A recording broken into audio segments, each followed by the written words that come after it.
Oh shit, did I press something? Ugh.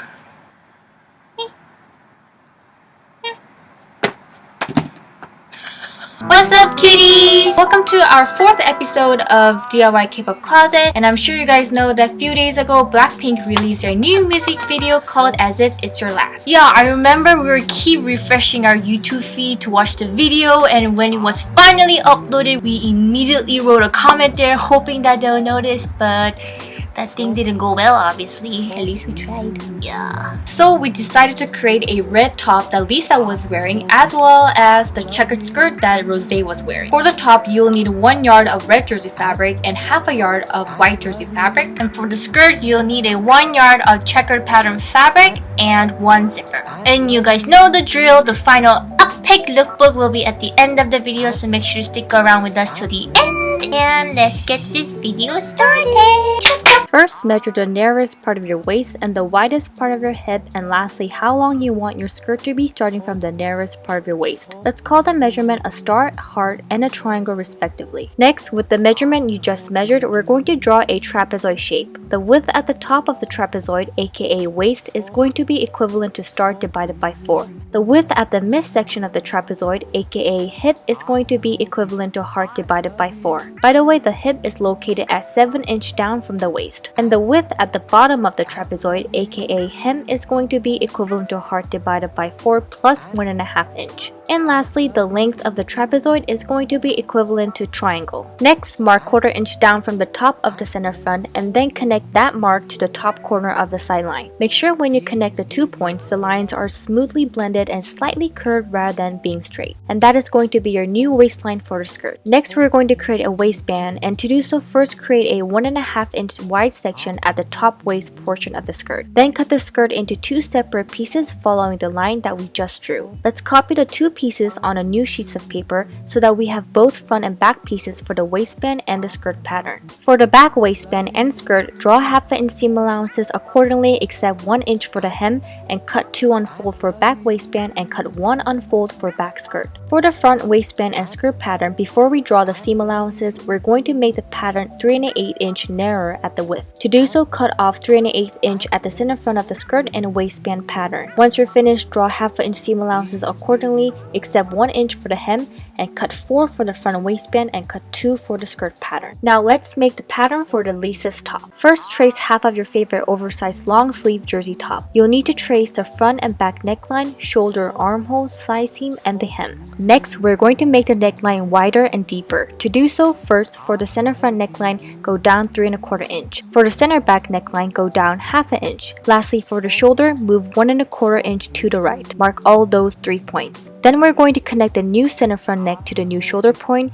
and the new center back neck to the new shoulder point. Then you'll have new front and back neckline that looks similar to what you see on the screen. Once you're done, copy the back bodies pattern on a new sheet of paper so that you have a separate copies for both front and back bodies. The only difference between the 2 bodies patterns are their neckline. Next, we're going to create the neck binding, and to do so, first measure the front and back neckline measurement, and let's call it a star and a heart respectively. Next, draw a rectangle with width that is equivalent to 1.25 inch and length that is equivalent to the addition of star times 2 and heart times 2. Add 1/4 inch seam allowances all around and cut 1 for the neck binding. Moving back to the bodies, on the front bodies, mark 1 inch at the neckline and connect that mark to the end of the armhole where it meets the side seam. Then cut the line that you just drew so that they are 2 separate pieces. For the front raglan piece, add 1/2 inch seam allowances all around and cut 2. For the front bodies, add 1/2 inch seam allowances all around except 1 inch for the hem and cut 1 unfold. Repeat the exact same steps for the back bodies and add seam allowances accordingly and cut 2 for the back raglan and 1 unfold for the back bodies. Next, trace half of the sleeves from your favorite oversized t-shirt and then add 1/2 inch seam allowances all around and cut 2 unfold for the sleeves. Lastly, we're going to create sleeves cuff, and to do so, first measure the circumference of the widest part of your hand.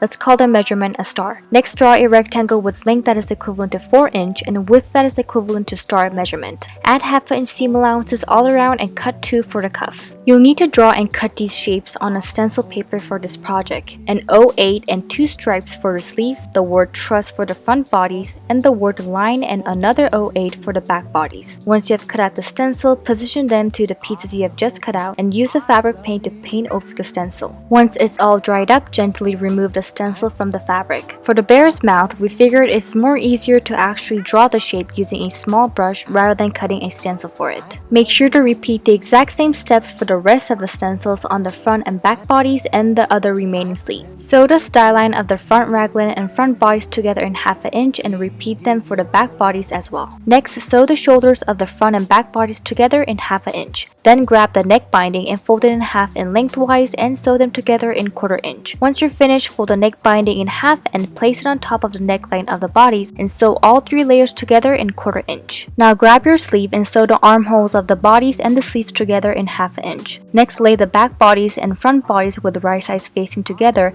and sew the side seams and the sleeves on the arm together in one continuous line in 1/2 inch. Fold the cuff in half in widthwise and sew them together in 1/2 inch. Then fold the cuff in half in lengthwise and shove the sleeve through the cuff and sew all 3 layers together in 1/2 inch. Lastly, clean finish the hem with a serger or a zigzag stitch and fold the hem in 1 inch and sew them in place. First, sew the side seam of the front and back skirt together in 1/2 inch seam allowance. Then grab the front and back waistband together and place the correct sides facing together and sew the side seams together in 1/2 inch. Once you're done, sew the waist of the skirt to the waist of the waistband in 1/2 inch. Grab your zipper and sew the zipper to the center front of the skirt. Sew the remaining opening at the bottom of the center front in 1/2 inch. For the hem, fold it in 1/2 inch twice and sew them in place. Grab the remaining waistband, which is going to act as a facing for clean finishing, and sew it on the waistband of the skirt in 1/2 inch. Next, fold the raw edges of the facing in 1/2 inch and then fold the entire facing towards the wrong side of the skirt, and then from the correct side of the waistband, stitch in the ditch to keep the facing in place. Then you're finished. Tonight.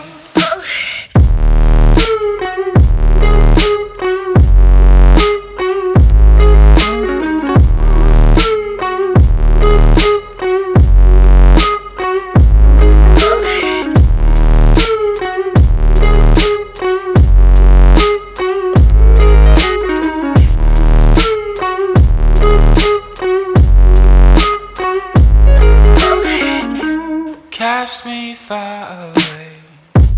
Play these little games. So we hope you guys enjoyed this episode, and if you guys have any other suggestion for our next episode of DIY K-pop Closet, make sure to leave your comment at the comment section below. And we'll see you guys on our next DTV vlog. Bye bye! Today.